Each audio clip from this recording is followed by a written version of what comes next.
Arabian খেপসা, এত সুন্দর একটি খেপসা আজকে আপনাদেরকে রান্না করে দেখাবো সিঙ্গেল ফ্যামিলির জন্য এক বোনের রিকোয়েস্টে। যে ভাই এত কিছু আমরা কিনতে পারবো না, স্যাম্পলে আমাদেরকে একটা রেসিপি দেন। তো তাদের রিকোয়েস্টে আজকের এই রেসিপিটি। এখানে 750 গ্রাম চাউল আছে, 1 কেজি মাংস আছে। তো কিভাবে রান্নাটা করছি পরিমাণটাও বলে দিচ্ছি। প্রথমে আমি এখানে তেল দিয়ে দিছি সামান্য, তারপর আপনার এখানে বড় একটা পেঁয়াজ দেখেন আমি একটু ভেজে নেব। একদম স্যাম্পল, অতিরিক্ত খরচ হবে না, মাংস তো এমনি আমাদের দেশে দাম। তারপর দেখেন আমি এখানে 4-5টা এলাচ, 4-5 পিস লং, ছোট একটা দারচিনি, 2 পিস তেজপাতা দিয়ে দিলাম। সুন্দর করে একটু ভাজা নেব, বেশি ভাজার প্রয়োজন নাই। তারপর একটু আদা পেস্ট, রসুন পেস্ট, মানে সামান্য দিলে হবে, 1 চা চামচ 1 চা চামচ। এবার একটু সুন্দর করে লাইরা দেখেন এখানে 2টা টমেটো আছে, ফ্রেশ টমেটো, চামড়াটা ফালাইয়া তারপর এটারে সস বানাই নিছি। তো এটা দিয়ে দিলাম। এবার এখানে দেখেন 1 কেজি মাংস আমি দিয়ে দিতেছি। তো অবশ্যই আপনারা যারা এই খেপসাটা তৈরি করে খেতে চান, আমি যেভাবে রান্না করছি আপনি যদি এভাবে রান্না করেন, আমি বিশ্বাস করি ইনশাল্লাহ আপনি অবশ্যই অবশ্যই মজা পাবেন এবং খেয়েও বলবেন যে না ভাই আসলেই মজা হয়েছে। এবার এখানে আমি লবণ দিয়ে দিলাম এবং একটা chicken Maggi cubes. Chicken Maggi কিউবসের বদলে ম্যাগি মশলা ব্যবহার করা যায় সামান্য। লবণটা আপনার পরিমাণ মতো দিবেন। তারপর গরম পানি দিয়ে এটাকে আনুমানিক 50 মিনিট আমি সিদ্ধ করেছি।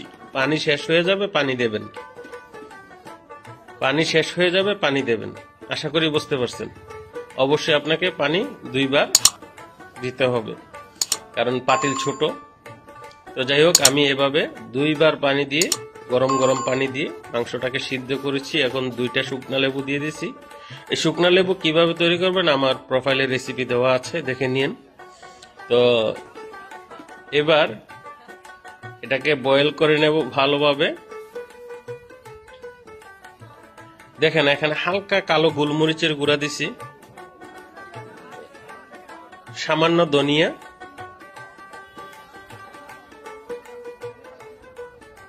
সামান্য পরিমাণ জিরা পাউডার। এই মশলাটি দেওয়া হলো। এখন একটু জাল দিবেন মিক্স করে।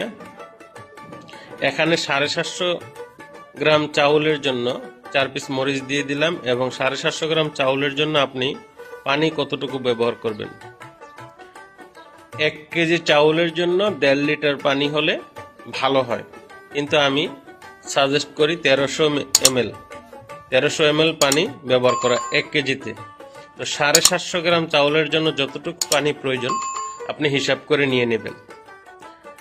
তো এই পরিমাণে আপনি পানিটা রাখবেন, কারণ আপনাকে খেয়াল রাখতে হবে যে আমি 750 গ্রাম চাউল দিছি বা 1 কেজি।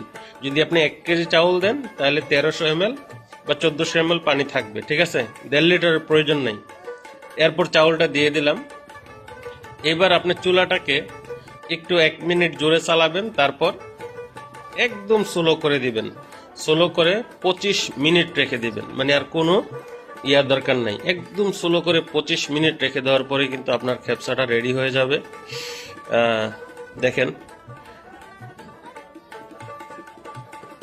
যাই হোক, এক সাইডে দেখেন একটু টিস্যু পড়ে গেছে। তো যদি আমি ভিডিওর মাঝে টিস্যুটা উঠাই নাই, পরবর্তীতে আমি খেয়াল করছি উঠাই ফেলছি। তো এটা হলো আমাদের নিজেদের খাওয়ার জন্য খেপসাটা তৈরি করা। তো কেমন হয়েছে ভিডিওটা অবশ্যই জানাবেন। আর মাংসটা কিন্তু খুবই স্বাদ হয়েছিল, আপনি বাসায় রান্না করে খাবেন।